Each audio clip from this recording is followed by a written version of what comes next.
Hello dear students, in the previous video I had made you solve the last question of exercise 3.1 and we have completed exercise 3.1 okay of NCERT book. Now let's move further. मैंने आप लोगों को graphical representation करना already सिखा दिया है. Graphical representation I hope आप सबको आता होगा. अगर नहीं आता है तो आप मेरे प्रीवियस वीडियोस को देखिए, ठीक है. वहाँ मैंने ग्राफिकल रिप्रेजेंटेशन बहुत अच्छे से एक्सप्लेन किया हुआ है.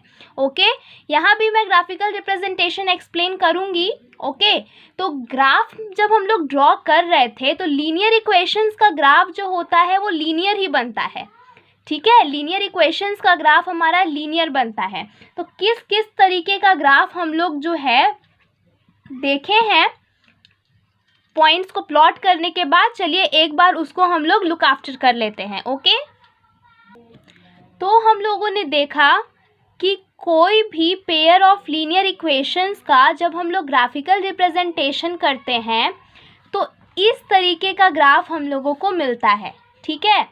या तो दोनों इक्वेशंस का ग्राफ जो है एक दूसरे को किसी एक पॉइंट पे इंटरसेक्ट कर देता है, ठीक है. किसी एक पॉइंट पे इस तरीके से इंटरसेक्ट कर देगा. दूसरा जो है दोनों इक्वेशंस का जो हम लोगों को ग्राफ मिलता है वो आपस में पैरेलल हो जाता है, ठीक है. और तीसरा जो है हमारा एक ही लाइन जो होता है दोनों इक्वेशंस का ग्राफ बन जाता है.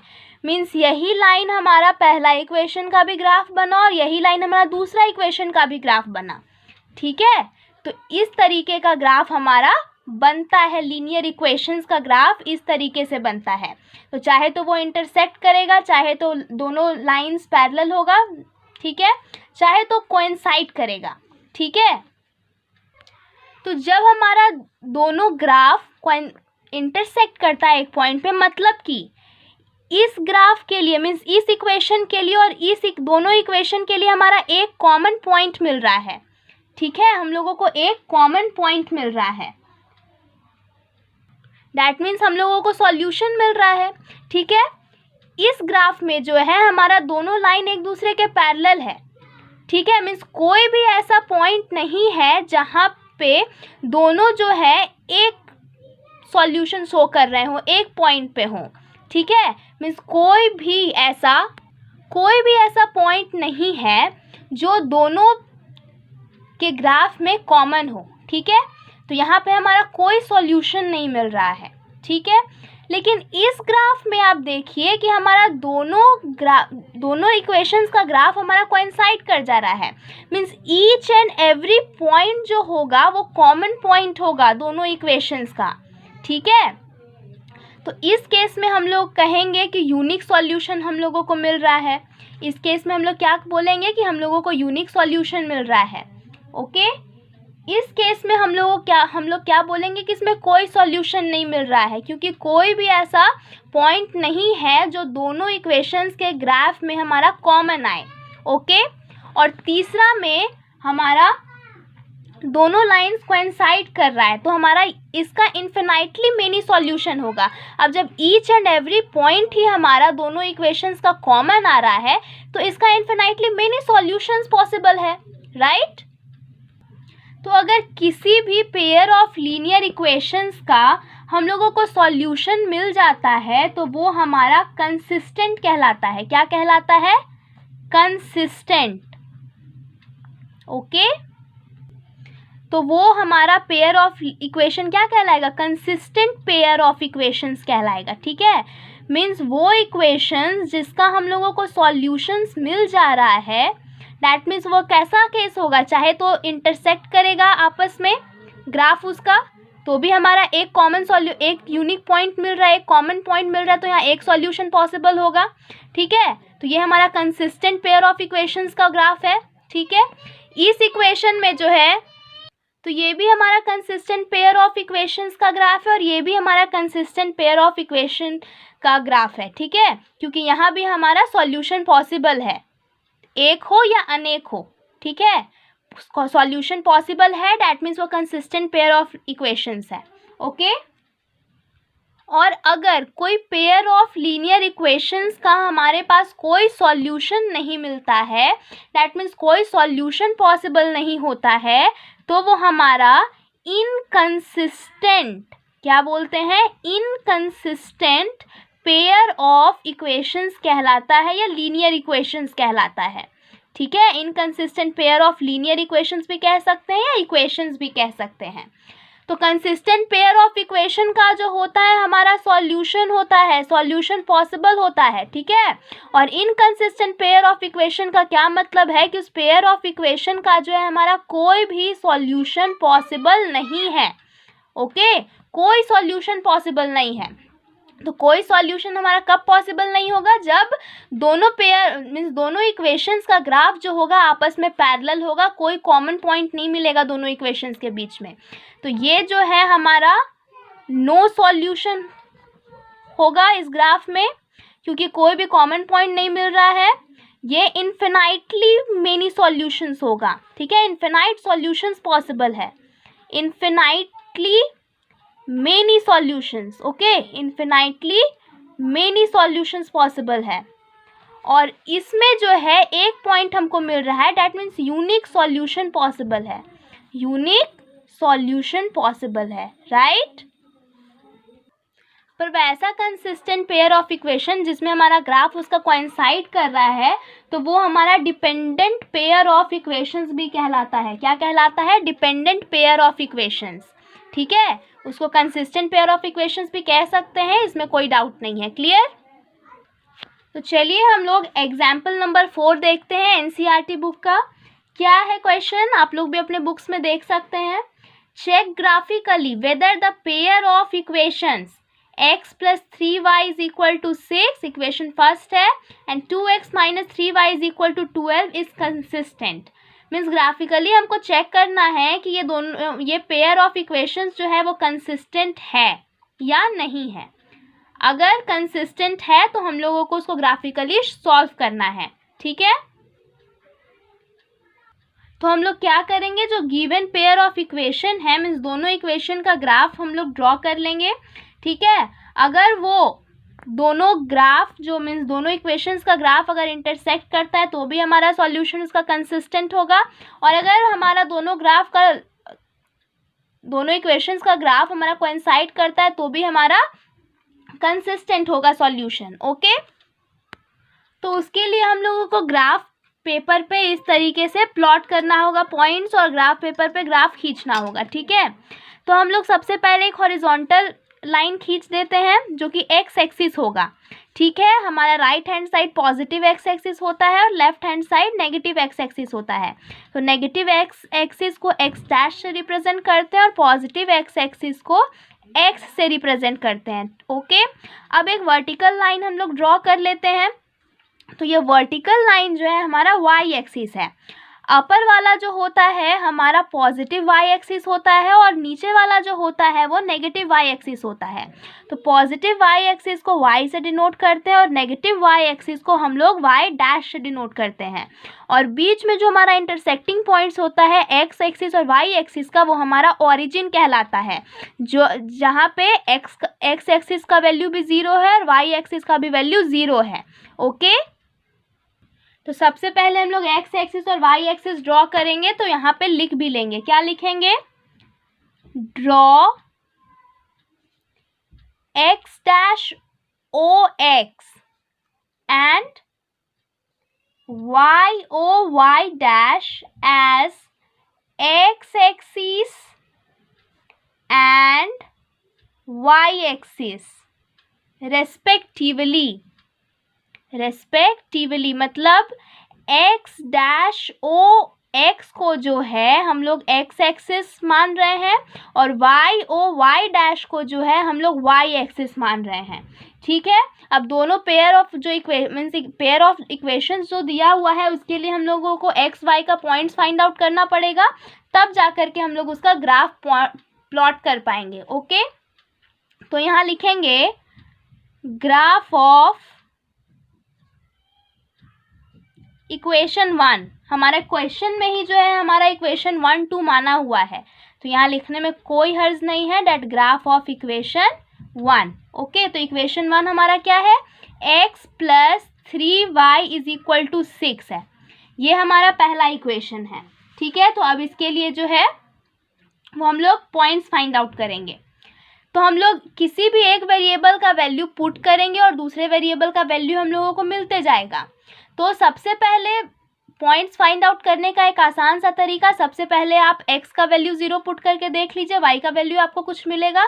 फिर सेकंड में y का वैल्यू 0 पुट करके देख लीजिए तो आपको x का वैल्यू कुछ मिलेगा।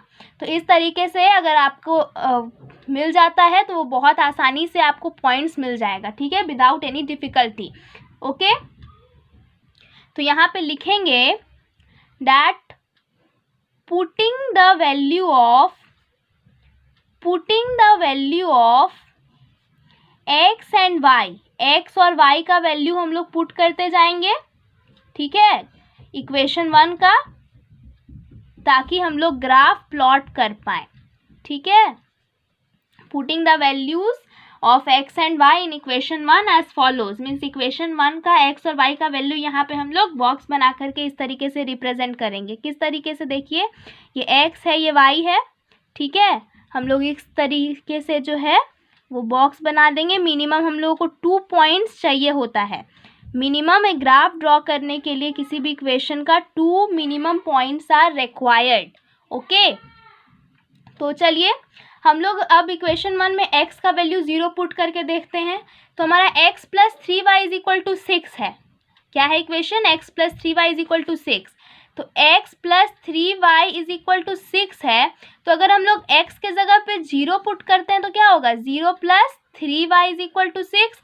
तो ये 3y इज इक्वल टू 6 हो जाएगा, होगा ना। तो ये y is equal to Y के साथ 3 मल्टीप्लाइड में है तो हमारा RHS साइड आएगा तो डिवाइड में आ जाएगा। तो 3 2 जा 6 हो जा रहा है, यानी y का वैल्यू जो है हमारा 2 मिल जा रहा है। ठीक है, तो मतलब कि x का वैल्यू जब 0 रख रहे हैं तो y का वैल्यू हम लोगों को 2 मिल रहा है।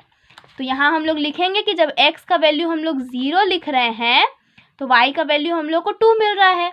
ठीक है, अब y का भी वैल्यू हम लोग एक बार 0 पुट करके देखते हैं x का क्या वैल्यू आता है। ठीक है, तो हमारा इक्वेशन तो यही है, x plus 3y is equal to 6। अब y के जगह पे अगर हम लोग 0 पुट करेंगे तो ये पूरा टर्म 0 हो जाएगा, 3 इंटू 0 0। ठीक है, x plus 0 is equal to 6 हो जाएगा इस तरीके से। तो x का वैल्यू हमारा 6 आएगा, यही आएगा ना। यानी जब y का वैल्यू हम लोग 0 पुट कर रहे हैं तो x का वैल्यू हमारा 6 आ रहा है। तो यहाँ पे इस तरीके से हम लोग लिखेंगे कि जब y का वैल्यू 0 पुट कर रहे हैं तो x का वैल्यू 6 आ रहा है। तो हम लोगों को 2 पॉइंट्स मिल गया है। तो इक्वेशन 1 के ग्राफ को हम लोग आसानी से अब प्लॉट कर सकते हैं। 3 पॉइंट्स अगर आप लेते हैं तो वो बहुत अच्छी बात है, लेकिन 2 मिनिमम पॉइंट से भी हमारा काम चल जाता है। ठीक है, अब जो है हम लोग इक्वेशन 2 के लिए भी पॉइंट्स फाइंड आउट कर लेते हैं ताकि हम लोग उसको ग्राफ पेपर पे प्लॉट कर पाएँ। ठीक है, तो अब यहाँ हम लोग लिखेंगे that graph of equation 2, graph of equation 2। तो इक्वेशन 2 हमारा क्या है, 2x minus 3y is equal to 12। 2x minus 3y is equal to 12, यही है ना हमारा। तो अब जो है यहाँ पे ऐसे ही लिखेंगे, putting the value of x and y in equation 1 as follows. ठीक है, मीन्स x और y का वैल्यूज जो है वो पुट करते जाएंगे और इसी की मदद से जो है हम लोग ग्राफ प्लॉट कर लेंगे। Putting the values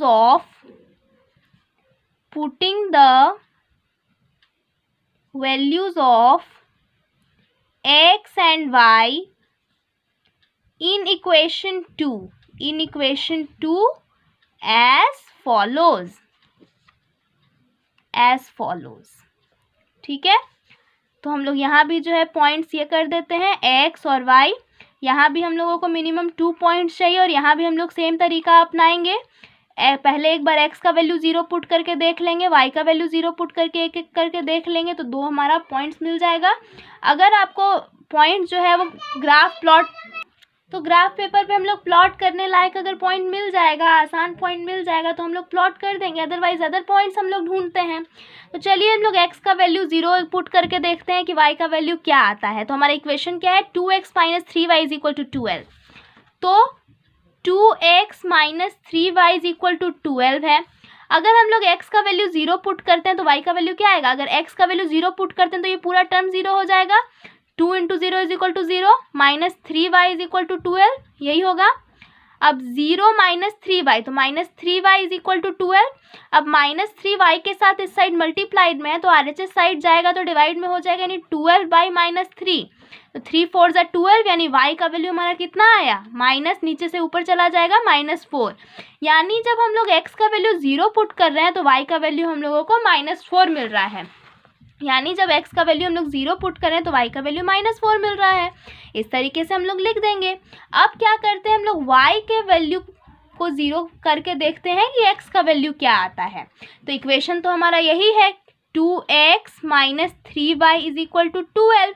तो इस बार हम लोग y का वैल्यू 0 पुट करके देखते हैं क्या होता है। तो y का वैल्यू 0 पुट करेंगे तो ये पूरा टर्म 0 हो जाएगा, क्योंकि y का वैल्यू 0 यानी 3 इंटू 0 इज इक्वल टू 0। तो 2x minus 0 is equal to 12, है ना। तो क्या हो जाएगा, 2x इज इक्वल टू 12। अब x इज इक्वल टू 2 इधर मल्टीप्लाई में है तो RHS साइड हमारा डिवाइड में चला जाएगा, तो 2 6 ज़ा 12 हो गया हमारा, तो x इज इक्वल टू 6 आ गया। यानी y का वैल्यू हम लोग 0 पुट कर रहे हैं तो x का वैल्यू हम लोगों को 6 मिल रहा है। ठीक है, y का वैल्यू जब 0 पुट कर रहे हैं तो x का वैल्यू हम लोगों को 6 मिल रहा है। तो यही यहाँ पे लिख देंगे कि y का वैल्यू जब 0 पुट कर रहे हैं तो x का वैल्यू हम लोगों को क्या मिल रहा है, 6 मिल रहा है। तो हम लोगों को दोनों इक्वेशंस का ग्राफ प्लॉट करने के लिए पॉइंट्स मिल गया। ठीक है, तो यहाँ पे हम लोग लिख देंगे that plot these points on graph, plot these points on graph. ठीक है, ग्राफ पे हम लोग ये पॉइंट्स प्लॉट कर देते हैं। तो इस तरीके से 1 2 3 4 5 6 जो है हम लोग इधर नेगेटिव हो गया तो इधर -1 -2 -3, इधर ऊपर पॉजिटिव 1 2 3 4 5 6, इधर -1 -2 -3 -4 -6, इस तरीके से बढ़ते जाएगा। अब हम लोग ग्राफ के लिए पॉइंट्स देखते हैं और प्लॉट करते हैं। तो पहला इक्वेशन का पॉइंट्स हमारा ये है, तो जब x 0 रहेगा तो y हमारा 2 रहेगा। ठीक है, तो जब x 0 है तो x 0 यहाँ है तो y का वैल्यू क्या होगा, 2। सबसे पहले हम लोग एक्सिस वाले पॉइंट्स को देखते हैं, तो x 0 तो y हमारा 2 हो गया। ठीक है, तो ये कौन सा पॉइंट हो गया हमारा, 0 2। सबसे पहले x एक्सिस वाला पॉइंट्स को लिखते भी हैं। ओके, तो ये 0 2 हमारा ये वाला पॉइंट हो गया। अब और क्या एक हमारा पॉइंट है, x का वैल्यू जब 6 होगा तो y का वैल्यू 0 होगा। तो जब x का वैल्यू हमारा 6 है, यानी 6 हमारा ये है, तो y का वैल्यू 0 होगा। तो y का वैल्यू 0 है तो दैट मीन्स यही पॉइंट है। तो ये हमारा क्या हो जाएगा, x का वैल्यू जब 0 है तो y का वैल्यू हमारा x का वैल्यू जब 6 है तो y का वैल्यू हमारा 0 हो जाएगा। ठीक है, तो दोनों पॉइंट्स मिल गया है। अब दोनों पॉइंट्स को जो है इस तरीके से हम लोग ज्वाइन कर देंगे। ज्वाइन करने के बाद जो हमारा लीनियर ग्राफ मिलेगा वो हमारा इक्वेशन 1 का ग्राफ होगा। ओके, तो ये जो है हमारा इक्वेशन 1 का ग्राफ है, इक्वेशन 1। ओके, अब जो हम लोग इक्वेशन 2 का ग्राफ प्लॉट करते हैं, तो इक्वेशन 2 का क्या क्या पॉइंट्स है, तो x का वैल्यू जब 0 होगा तो y का वैल्यू -4 होगा। ठीक है, x का वैल्यू जब 0 तो y का वैल्यू -4, तो x का वैल्यू जब 0 तो 0 यहाँ है तो y का वैल्यू -4, यानी -4 नीचे है। दैट मीन्स ये पॉइंट हम लोगों को मिलेगा क्या है, जब x का वैल्यू 0 तो y का वैल्यू -4। ठीक है, उसके बाद दूसरा पॉइंट क्या था, x का वैल्यू 6 तो y का वैल्यू 0, तो x का वैल्यू 6 है, दैट मीन्स ये तो y का वैल्यू 0, यानी यही वाला पॉइंट होगा। अब इन दोनों पॉइंट्स को हम लोग ज्वाइन कर देंगे तो हम लोगों को जो है इक्वेशन 2 का लीनियर ग्राफ मिल जाएगा, है ना। तो ये जो है हमारा इक्वेशन 2 का ग्राफ है। तो देखिए दोनों इक्वेशन का ग्राफ जो है एक पॉइंट पे इंटरसेक्ट कर रहा है, 6,0 पॉइंट पे। डैट मीन्स हमारा इसका यूनिक सॉल्यूशन है और वो कॉमन पॉइंट है हमारा 6,0। ठीक है, ये हमारा इस ग्राफ का सॉल्यूशन है। कॉमन पॉइंट मिल गया, यूनिक सॉल्यूशन मिल गया। तो जब सॉल्यूशन मिल गया तो ये पेयर ऑफ इक्वेशन हमारा कैसा हुआ, consistent pair of linear equations हुआ। ठीक है, तो हम लोग ऐसा लिखेंगे that this given system of equation has a solution of x is equal to 6 and y is equal to 0. ठीक है, and therefore the pair of equations are consistent. Okay, आप लोग अपने ग्राफ कॉपी में ही नीचे लिख लीजिएगा। मेरा ग्राफ कॉपी थोड़ा छोटा है इसलिए मैं आप लोगों को यहाँ लिख के बता रही हूँ। The given system of equations has a solution. Common point मिला, डैट मीन्स वो दोनों इक्वेशन का सॉल्यूशन है ना। The given system of equation has a solution, ऐसा लिखेंगे हम लोग, has a solution of x is equal to 6,0 point पे है ना, डैट मीन्स उस पॉइंट पे x का वैल्यू 0 है एंड y का वैल्यू जो है, x का वैल्यू 6 है और y का वैल्यू हमारा 0 है, ठीक है। उसके बाद लिखेंगे therefore the given pair of equations is consistent. चूंकि हमारा इस ग्राफ का सॉल्यूशन मिल गया, इन दोनों इक्वेशंस का सॉल्यूशन मिल गया, तो हमारा वो pair of linear equation consistent होगा और उसका सॉल्यूशन क्या होगा 6,0, यानी x इज इक्वल टू 6 और y इज इक्वल टू 0 वो पॉइंट है जिस पॉइंट पे हमारा दोनों इक्वेशंस जो होगा वो कंसिस्टेंट होगा, ठीक है।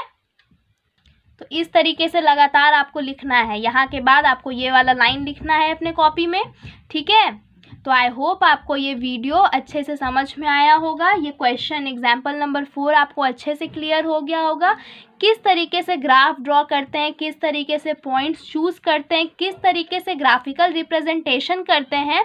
आई होप आपका ये सारा चीज़ क्लियर हो गया होगा। ओके, अगर फिर भी आपको कहीं भी किसी भी पॉइंट्स में, किसी भी जगह पे कोई भी डाउट हो तो आप मुझे कमेंट करिए, मुझे अपने प्रॉब्लम्स शेयर करिए। मैं आपके प्रॉब्लम को डिटेल में एक्सप्लेन